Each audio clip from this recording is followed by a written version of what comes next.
do workshop. O nosso workshop é organizado pela professora Cláudia, pela coordenação de letras, né? Professora Cláudia Guizio, coordenadora do curso de letras, professora Anne Moraes e por mim, professora Graziela. Aos que não me conhecem aqui, muito prazer, meu nome é Graziela, coordenando o curso de letras com a professora Anne Moraes. E esse evento é muito importante. Nós teremos hoje 5 palestras e espero que seja muito proveitoso para todos vocês, viu? Importante dizer o nome também, né? Práticas docentes, aprendendo a ensinar. Então, é um momento que a gente pode aliar um pouco dessa corrente teórica que vocês vêm absorvendo, né, ao longo do curso, e mais a prática aqui com a fala dos nossos ilustres professores. Para iniciar, nós teremos então a palestra do professor Humberto Silva, Gramática, o que é e como ensinar. O professor Humberto Silva foi convidado pela professora Cláudia, ela agradece aqui. Nós estamos em 2 reuniões, professor, por isso ela também não está aparecendo aqui agora. Nós estamos numa reunião também com a reitoria da universidade. Então, eu gostaria de apresentar o professor Humberto e já agradecendo imensamente, viu, professor, a sua contribuição, a sua presença aqui conosco, compartilhando todo o seu conhecimento teórico e prático, né, acerca da língua portuguesa.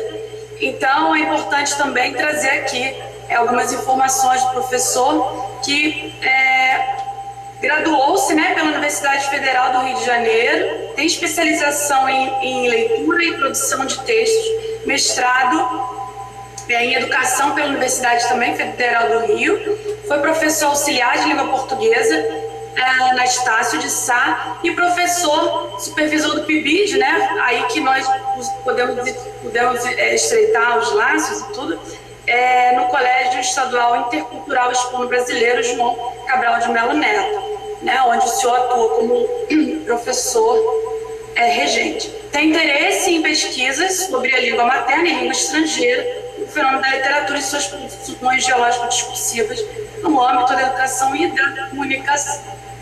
Muito obrigada mais uma vez, professor, pela presença. Tenho certeza de que os nossos alunos vão aproveitar muito. Aproveitem, viu, gente? Esse tempo é precioso e, claro, o dia todo, né, com muitas atividades interessantes, com um total de 5 palestras. Professor, mais uma vez, obrigada, viu, pela presença, pelo seu tempo aqui conosco. Eu é que agradeço. Antes do professor falar, eu só gostaria de avisar que a palestra será gravada, tá? Então é muito importante deixar claro isso para todos os participantes, que a palestra será gravada. Ah, tudo bem. Eu é que agradeço a oportunidade e eu também estou gravando. Eu pedi à professora Cláudia Guizio para gravar, mas não em vídeo, gravar só em áudio. Tá? Estou com o microfone aqui gravando a minha palestra e eu vou converter, não tem imagem de ninguém, tá? Depois eu vou converter para colocar no meu canal. Bom, antes de tudo, eu agradeço a oportunidade por estar aqui, tá? Eu coloquei alguns pontos para falar a respeito de gramática, o que é e como ensinar, um tema extremamente polêmico. É o calcanhar de Aquiles de qualquer curso de letras, né? E pretendo comentar esses pontos de modo que a gente possa esclarecer, não trazer as respostas definitivas, porque eu não as tenho, mas pelo menos clarificar como é que podemos entender o ensino da gramática da língua portuguesa, como qualquer gramática, né, na verdade, né? Inclusive até de língua estrangeira, mas vou focalizar evidentemente a língua portuguesa, a língua materna, no âmbito da sala de aula, tá? Gramática, como nós entendemos, é a estrutura de uma língua, né? A gramática é a estrutura de uma língua, mas também pode ser o estudo de uma língua em uma determinada perspectiva, né? Nós temos a gramática descritiva, a gramática histórica, a gramática intuitiva, implícita, internalizada. Nós temos a gramática teórica, que é a tal chamada metalinguística. Temos a gramática normativa, a gramática que utilizamos no nosso dia a dia, a gramática que ensina, que descreve a norma padrão da língua, e a gramática comparativa, que compara as línguas de um determinado tronco, não é? No nosso caso aqui, se nós olharmos com cuidado, todas as gramáticas influenciam o nosso trabalho pedagógico. Por que isso? Aliás, eu vou explanar, né, fazer a minha explanação e depois eu quero ouvir as perguntas e vamos fazer um pequeno debate. Por que todas essas gramáticas influenciam a nossa prática pedagógica? Quando você fala, por exemplo, para o aluno, né, não estou dizendo que devemos fazer isso em sala de aula, mas normalmente quem estudou gramática nos anos 80, eu, por exemplo, nasci em 80, nas 80, 90, até os anos 2000, pelo menos, estudou o seguinte: não se deve usar pronome oblíquo ao início de oração, né? É uma prescrição da gramática, né? E isso era ensinado nos livros didáticos. Isso é uma influência do falar português.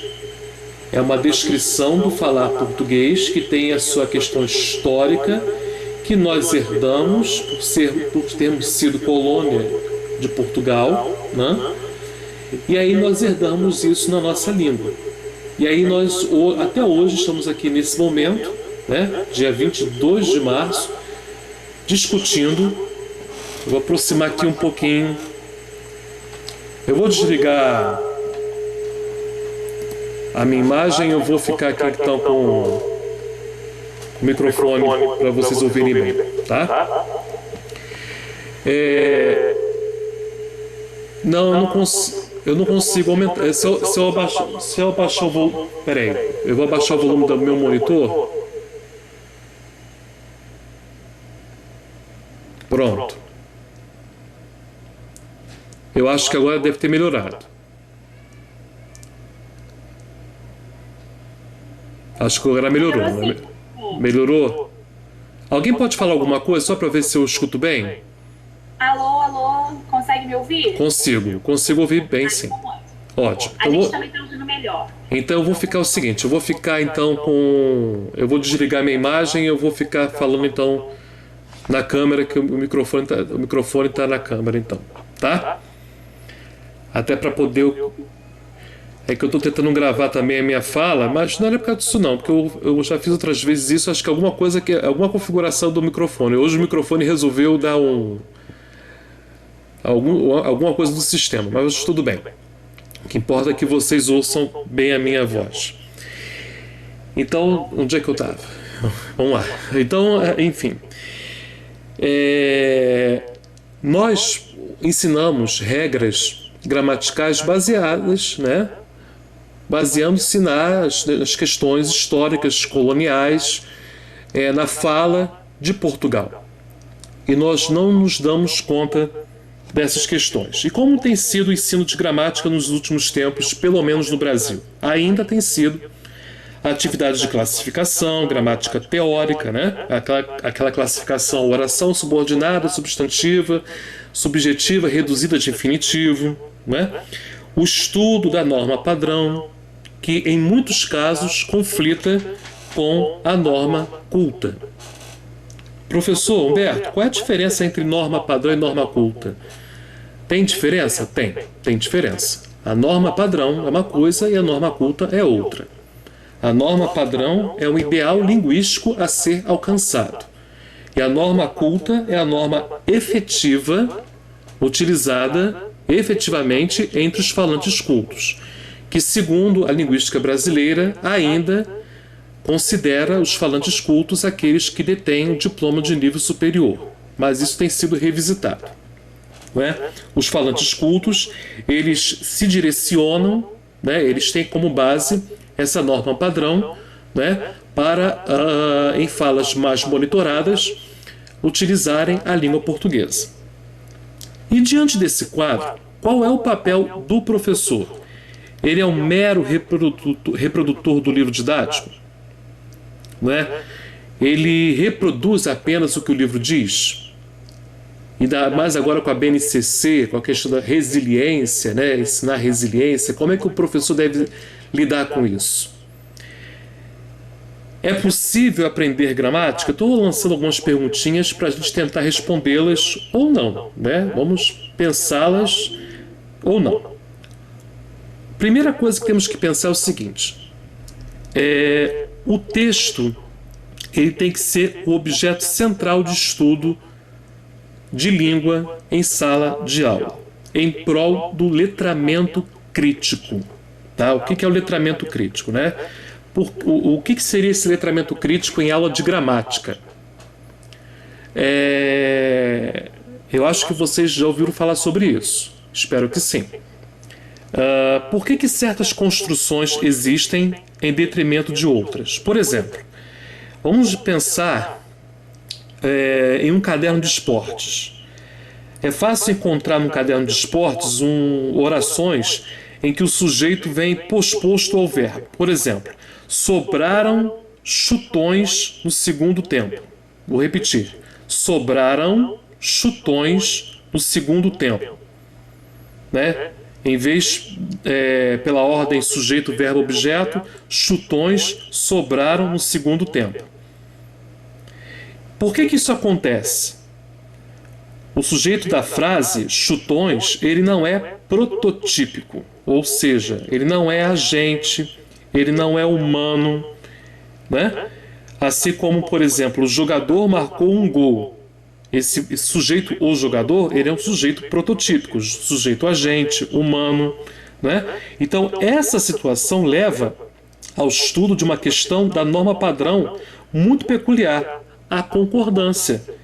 Né? O sujeito posposto ao verbo, com o sujeito posposto ao verbo, muitos se esquecem de fazer a concordância. Faltou salgadinhos, sobrou doces. Né? Salgadinhos e doces também são sujeitos prototípicos. Mas no caderno de esportes, o sujeito prototípico faz a concordância.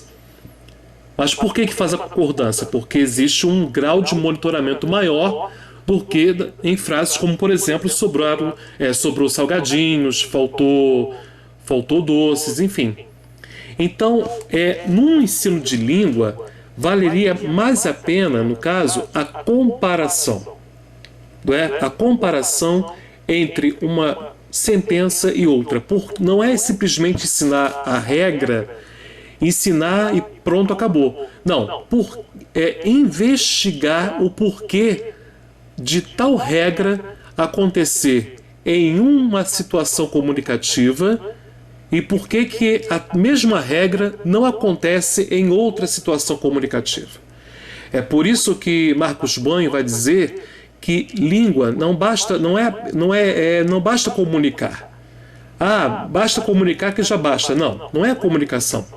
A comunicação, a língua não é apenas um instrumento de comunicação, é um instrumento de disputa, é um instrumento de poder, é um instrumento em que atores se encontram, situações comunicativas são colocadas em xeque, a palavra é manipulada, ideologias são carregadas, enfim. Então, vale muito mais a questão da comparação de uma situação comunicativa com outra para verificar se aquela norma condiz ou não. Daí o papel do professor pesquisador. Não é? Mas professor, eu não tenho tempo. Não é? Professor, né? Eu trabalho em muitas escolas. Aí, meu querido, aí realmente a questão foge a essa regra. Eu, por exemplo, me lembro da minha prática, quando comecei a dar aula, eu comecei a dar aula não em escola pública, comecei a dar aula em cursinho preparatório. Eu dava aula até domingo. Então, então dar aula até domingo eu não tinha tempo para nada. Tinha que arrumar esse tempo. E aí, quando você assume o compromisso com a sua disciplina, não é? Para que você não seja um mero repetidor do que o livro diz, do que a gramática diz, você começa a entender-se como pesquisador. Porque, na verdade, você é um pesquisador desde a primeira aula de graduação. Você não se torna um pesquisador quando você faz um mestrado, uma especialização ou um doutorado. Você se torna um pesquisador a partir do momento em que você entra na primeira aula de graduação. Não é? Agora, ensinar a língua materna, não é... vocês estão me ouvindo bem? Estão me ouvindo bem? Sim, professor. Estão? Ok. Então, ensinar uma língua não é esquecer que existem normas a serem seguidas. Não é que vale tudo, agora vamos jogar tudo para o alto. Não. Vocês devem saber a diferença entre gramática descritiva e gramática normativa. A gramática descritiva é a base científica para a gramática normativa, não é? Enquanto a gramática descritiva descreve a língua como ela é, a gramática normativa prescreve a língua como deve ser. E a gramática normativa tem como base científica a gramática descritiva. Então, quando você tem noção disso, você tem uma ótima aliada que é a gramática descritiva. Ou seja, você pode utilizar na sua... Bom dia, Berenice. Você pode ter na sua prática pedagógica o que eu chamo de um trabalho comparativo entre a norma padrão e a norma efetiva na língua, né? Então vamos lá. Não estou dizendo aqui que vale tudo. Reforço a importância do professor pesquisador e comparar. E o professor deve então, com esse trabalho de pesquisa, comparar a norma e o texto em análise. Então não é pegar uma frase solta. Claro que às vezes, por falta de tempo, nós fazemos isso. Mas é muito importante que o professor tenha em mente que é importante a pesquisa do texto autêntico, né? Vá ao texto, se ele vai ensinar, por exemplo, uma coisa que é muito rara, mas que existe, o pronome cujo, que ele vá ao texto autêntico, né? Nem que é um texto bíblico, vá ao texto bíblico, ensine aquilo, não há nenhum problema, né? Ele vá ao texto, ensine aquela estrutura, né? E diga em que momento aquela estrutura, né, é utilizada, em falas mais monitoradas ou em falas menos monitoradas, enfim, né? O problema de tudo isso é quando entendemos que a gramática ela é assumida como um instrumento de poder. Para Paulo Freire, né, vocês devem conhecê-lo, né, evidentemente, quando a educação não é libertadora, o sonho do oprimido é ser o opressor. Então, o ensino de gramática também passa pelo crivo da libertação. Então, eu, por exemplo, eu passei pela libertação na universidade, porque na escola era gramática, oração subordinária, substantiva, subjetiva reduzida de infinitivo. É decorar e fazer a prova. Infelizmente passei por isso, mas passei pelo processo de libertação na universidade e nos meus cursos de pós-graduação. Mas o aluno já deve passar por isso na educação básica. O aluno já deve passar já no pré-vestibular ou na educação básica, já por esse processo, né? Esse processo de libertação. Porque quando alguém é oprimido, ele quer fazer a mesma coisa, não é? Aqui está a Ângelo Carlos citou Mário Perini, o livro Sofrendo na Gramática. Boa lembrança. E, inclusive, eu lembro da literatura do livro Memórias Póstumas de Brás Cubas, de Machado de Assis. quando o escravo Prudêncio, o ex-escravo Prudêncio, compra um escravo, um ex-escravo compra um escravo e tenta e faz de tudo que ele sofreu, desconta com juros naquele escravo que ele compra. E aí o Brás Cubas fala, eis as sutilezas do maroto, né? Quer dizer, quando o sonho do oprimido é ser o opressor, que nós não venhamos a ser esse opressor, que a gramática não seja esse instrumento de poder, também não seja esse instrumento de comunicação apenas, mas que seja um instrumento, né, de entendimento, de visão, a ponto de o aluno entender que ali é um palco de luta de classe, de luta de poder, de luta de classe, de luta de questões ideológicas, de tomada de poder. A língua é isso, não é? E não é descartar a norma padrão. Agora então eu vou ensinar a norma padrão e pronto, acabou. Não, também não é assim. Mas quando você trabalha com as situações comunicativas em que as normas, aquilo que é normal, é utilizado, né, em suas situações comunicativas e quais normas devem ser utilizadas, o aluno ele tem uma gama assim, daquilo que deve ser utilizado, né, na sua língua, né, na sua situação comunicativa. O ensino de língua não deve ser momento de opressão. Então, com isso, o professor, ao ser também um pesquisador, ele vai além do que a gramática prescreve. Ele atua como um linguista no preparo das aulas. Tem uma entrevista, tem um programa do professor do Observatório da Imprensa, e esse programa, o Evanildo Bechara fala, o linguista descreve a língua como ela é, o linguista estuda a língua como ela é, e o professor de português estuda a língua na sua concepção culta. Eu discordo dessa visão, né? Porque até mesmo o próprio Bechara diz que o falante deve ser poliglota na sua própria língua. O professor deve ser linguista, estudar a língua nas suas variedades, nas suas variantes, melhor dizendo, né? Nas suas variantes, sejam elas formais, informais, cultas, incultas, enfim. E aí fazer a comparação, né? O cotejo entre aquilo que é considerado não culto com aquilo que é considerado culto e padrão, porque língua culta e língua padrão são duas coisas bem diferentes, né? A língua padrão é um ideal linguístico a ser alcançado, como já disse, tá? Língua culta é outra coisa. Atuar como linguista é descrever a língua por meio de quê? De textos orais e escritos, e comparar tal descrição com o que prescreve a gramática normativa. Então, sempre fazer um trabalho de comparação, né?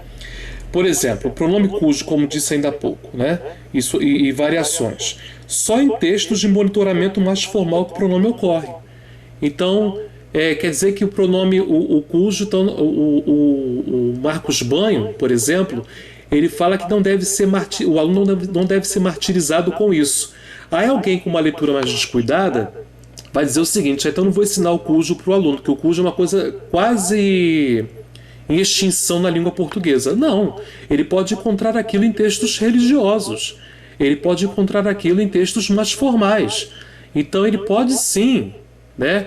Ele pode, por exemplo, encontrar em textos literários, né? Por que não? Por que não ensinar, né, a ocorrência do pronome relativo cujo que indica posse, né?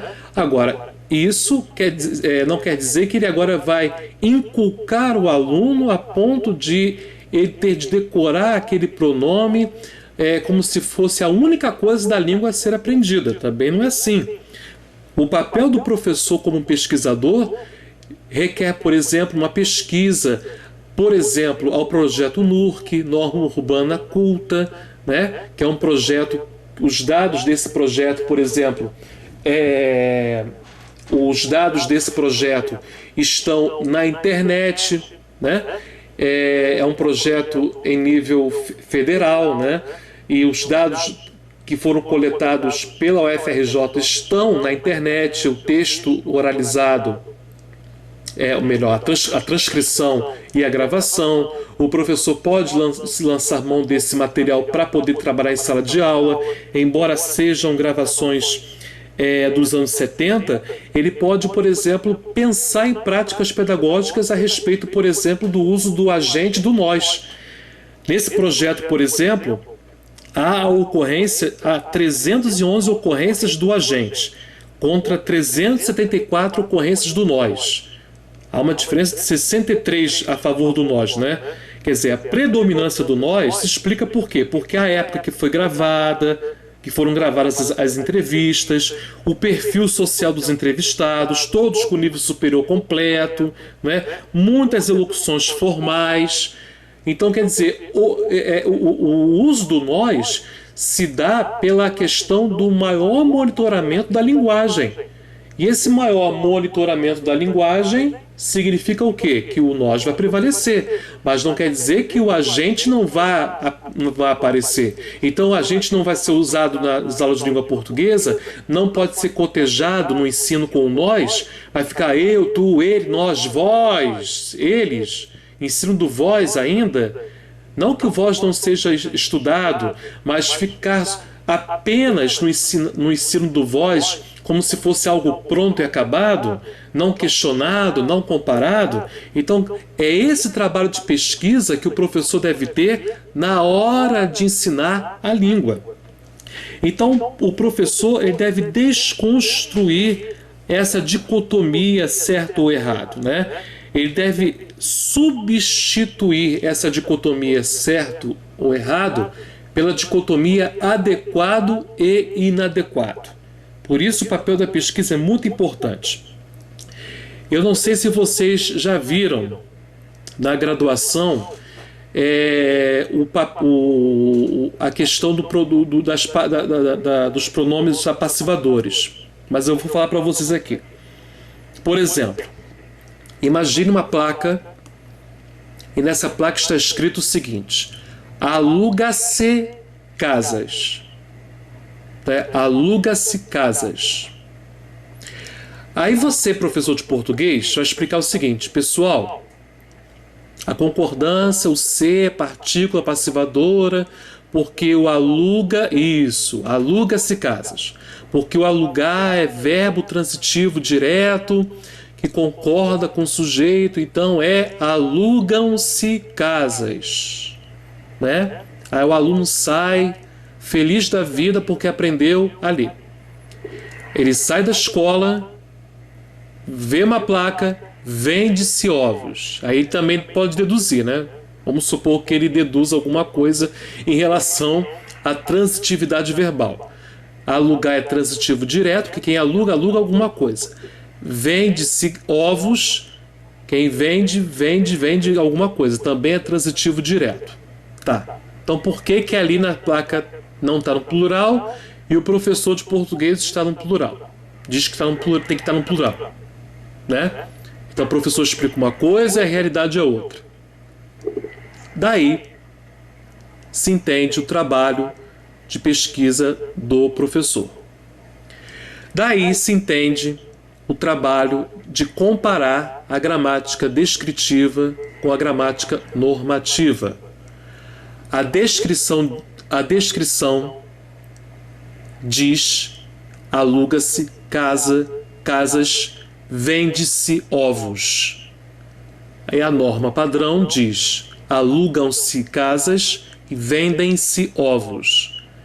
Agora, por que as placas dizem aluga-se casas e vende-se ovos? Vamos explicar isso para o aluno.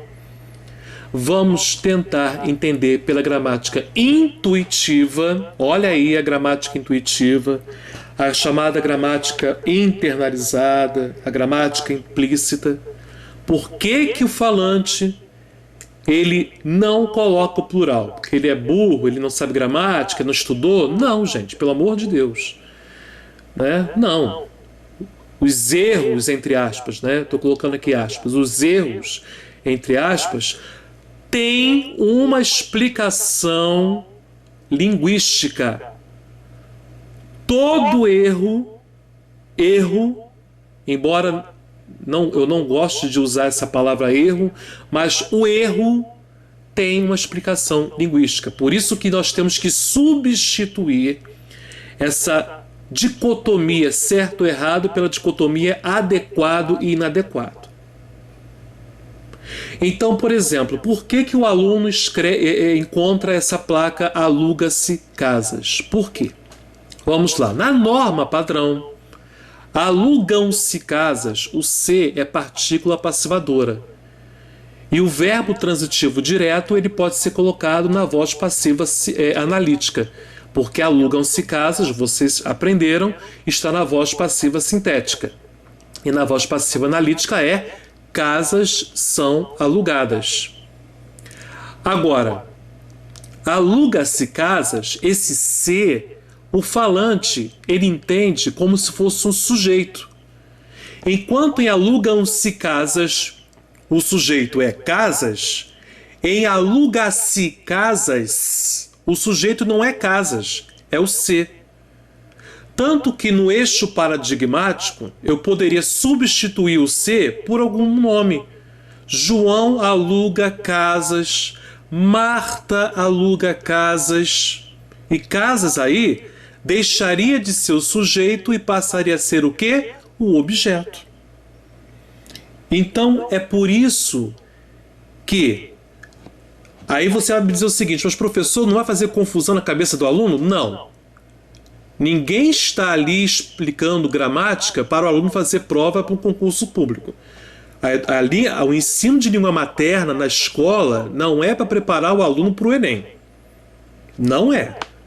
O Enem é uma consequência, até porque no Enem não cai em questões desse tipo. Agora, eu preciso explicar para o aluno concordância, preciso explicar para o aluno a concordância segundo a norma padrão, mas esclarecê-lo politicamente, ideologicamente e linguisticamente o porquê de aquela concordância não acontecer em determinadas situações comunicativas, como essa placa aluga-se casas. Daí o trabalho comparativo do professor. Daí o trabalho de pesquisa do professor. Não é? E esse trabalho de pesquisa requer estudo. O ensino de português deve ser baseado na norma urbana culta real. E a norma urbana padrão clássica, essa prescrita pelas gramáticas. Marcos Banho propõe o quê? Uma desconstrução dessa norma padrão. Mas essa não é a realidade. A comparação, já que não é a realidade, qual é o caminho, né? Já sabemos o que é a gramática. Qual seria o caminho do ensino? A comparação.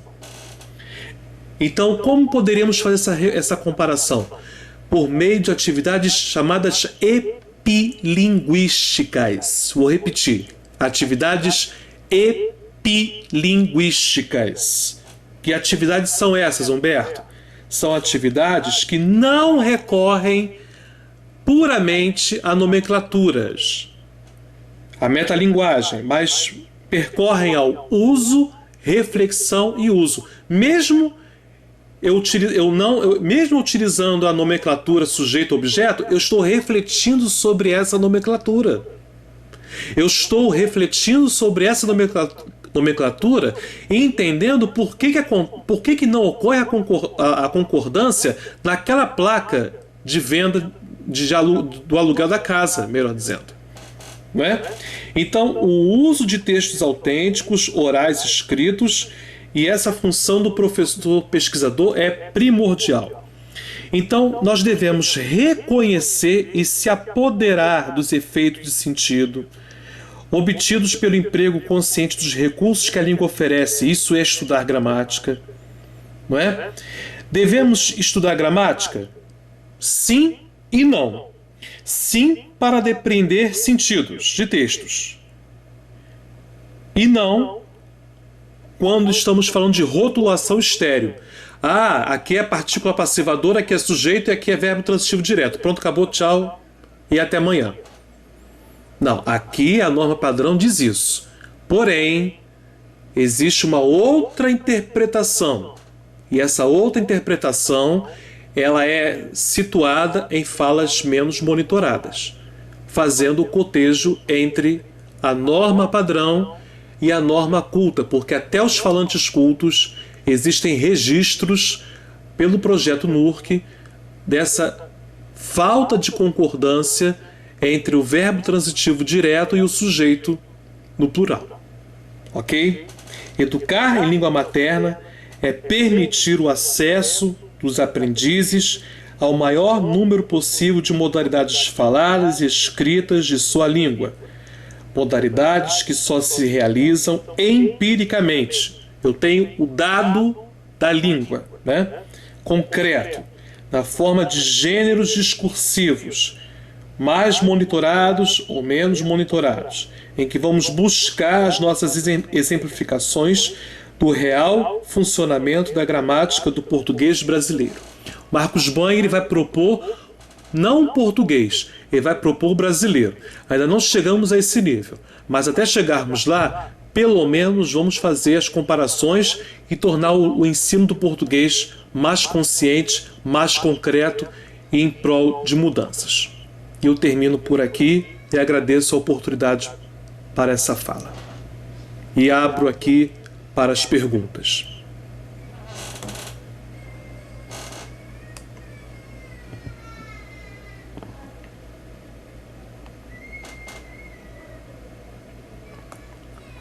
Laura, agradeço. Vocês podem perguntar à vontade. Agora eu vou aumentar o volume, vai ter um pouquinho de eco para poder escutar. Alguma pergunta?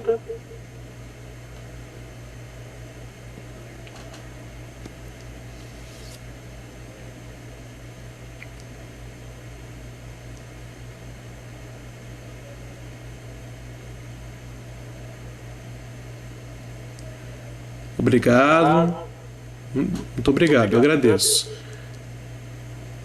Espero que eu tenha ajudado. Espero que eu tenha ajudado essa minha fala.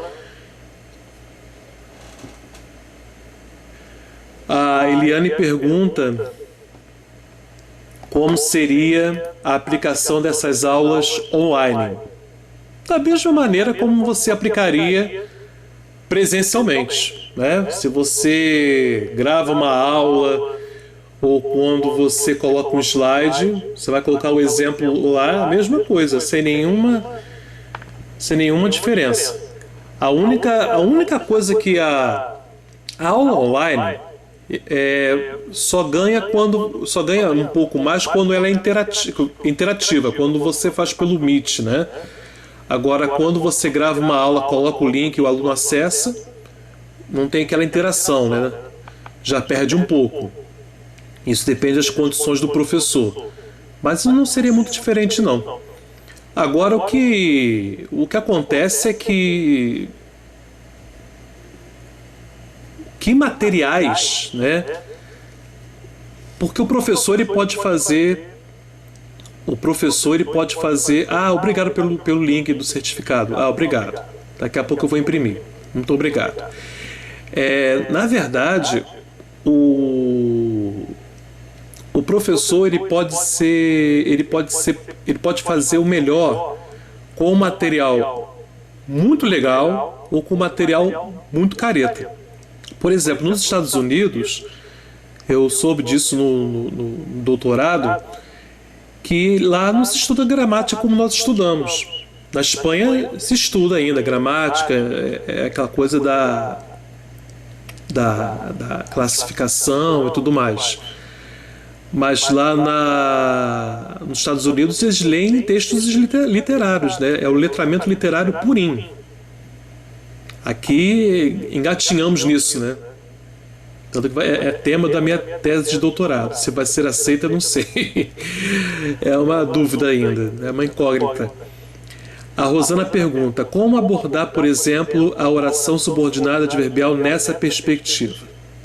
Bom, primeiro que você tem que abordar a oração subordinada em geral como um sistema de encaixe.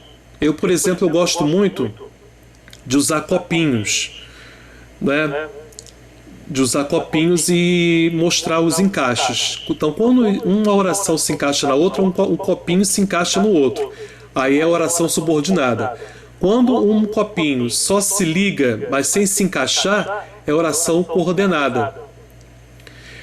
E é sempre interessante vocês trabalharem a oração subordinada levantando conhecimentos prévios. Aliás, quem é sócio-construtivista, é bom trabalhar os conhecimentos prévios do aluno. Aliás, Ausubel dizia isso, né? Quem estudou a teoria da aprendizagem significativa de David Ausubel vai entender isso, nessa questão da aprendizagem significativa. Ou seja,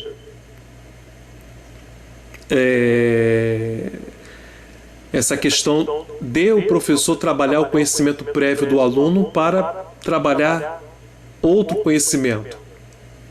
Então é importante também ter o aluno saber o que é uma circunstância de tempo, de modo, de negação e tudo mais, né?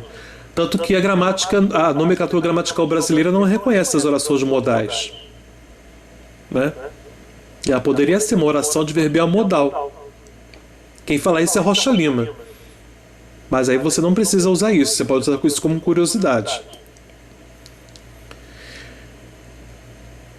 Como lidar... Tem outra pergunta aqui. A Milena pergunta: como lidar com essa adequação de acordo com alunos adultos e idosos, os responsáveis de alunos que prezam tanto pelo uso da gramática normativa? Também eu dou aula para a educação de jovens adultos e eles fazem a mesma pergunta, né? Eu, por exemplo, tenho um material que eu uso descaradamente de gramática, de frases, né? Eu não vejo nenhum problema. Agora, quando você vai usar essas frases, que foram retiradas de diversos textos ou inventadas, você fala o seguinte: quando eu uso essa frase, quando eu uso outra. Por exemplo, o Marcos Banho, ele usa frases assim. Olha só. Nos grupos que fazemos parte. Vou repetir. Nos grupos que fazemos parte.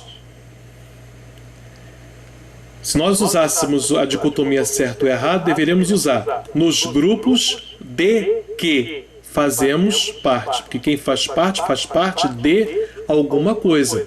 Então, a gente teríamos que fazer o seguinte em sala de aula: despertar no aluno quando usamos uma frase X e quando usamos uma frase Y.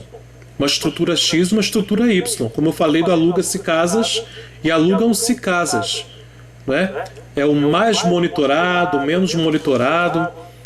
Não há nenhum problema. Aí é tornar consciente esse idoso, esse adulto, né?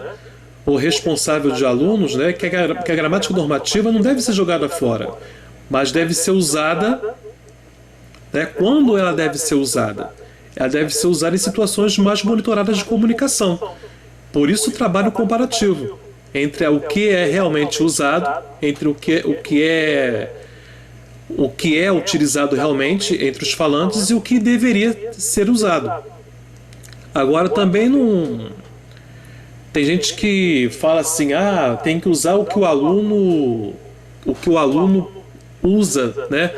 Então vou usar uma letra de funk, tudo bem, uso uma letra de funk, mas também uso uma letra da MPB também, do Chico Buarque, sem nenhum problema. É trazer para a sala de aula aquilo que o aluno também não consome. Porque se só levar para a sala de aula aquilo que o aluno consome, então a aula não tem aquele acréscimo. É o que o próprio Ausubel vai dizer, né? Não vai acrescentar para o aluno algo que o aluno não tem, né? Então, para acrescentar aquilo que o aluno não tem, eu posso trazer o que o aluno já sabe, o que ele já conhece, mas acrescentar algo que ele não conhece? E o que ele não conhece? A norma padrão. Agora, é errado fazer isso? Por exemplo, eu já dei aula para alunos, né, da área de jornalismo, e eles falam mesmo que se cobra. Eu mesmo, trabalhei como revisor linguístico da reitoria da UFRJ, eu era aluno de graduação, e eu vivia para cima e para baixo com aquele manual de redação da Folha de São Paulo. Eu tinha de usar a norma padrão. A norma padrão ainda é utilizada. Agora, você dizer para o aluno que ele não precisa, ou que é uma... Tem professor que faz isso, que não ensina gramática porque é uma opressão, porque é errado, porque é oprimir o aluno, sem fazer essa comparação como eu propus a vocês hoje aqui nessa palestra. Isso também é uma forma de oprimir, porque vivemos uma sociedade que a norma padrão é cobrada pela sociedade para ascender socialmente. Então, se você não faz isso pelo aluno, você está também deixando o aluno à mercê, né, de ele não ascender socialmente, já que essa é uma realidade que nós, professores, não podemos mudar. Agora, não podemos também ficar só repetindo o que a gramática diz. O que podemos fazer é fazer o cotejo entre o que a norma fala e o que a realidade diz. Aí sim.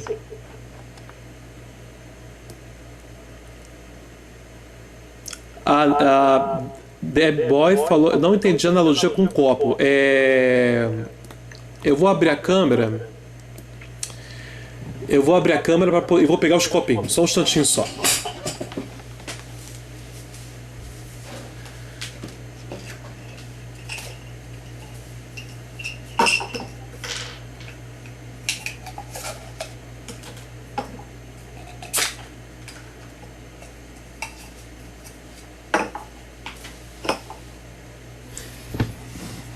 Eu vou abrir a câmera para mostrar para vocês.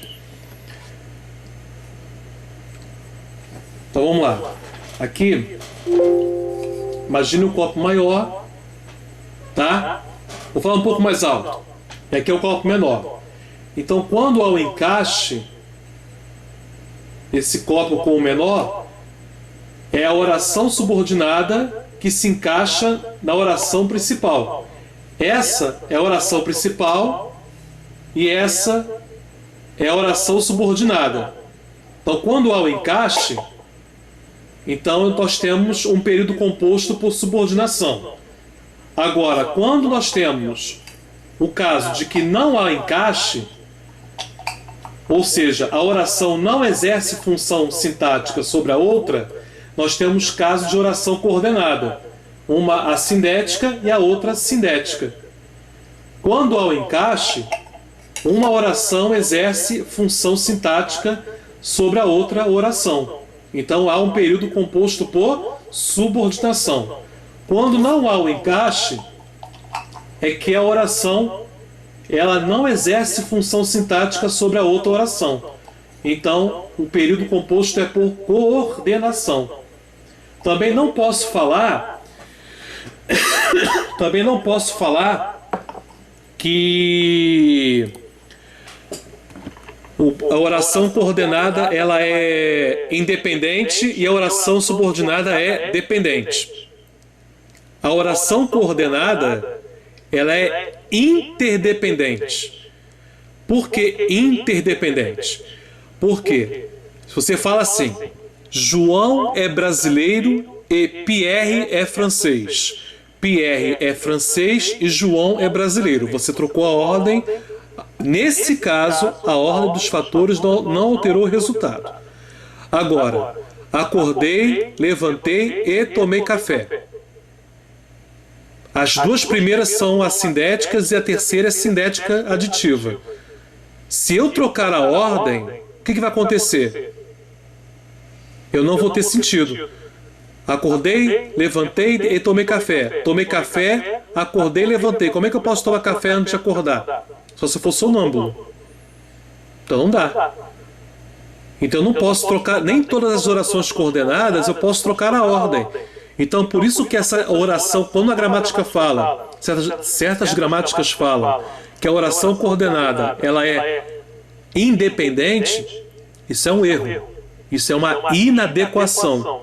Porque, na verdade, as orações coordenadas são interdependentes. Ok?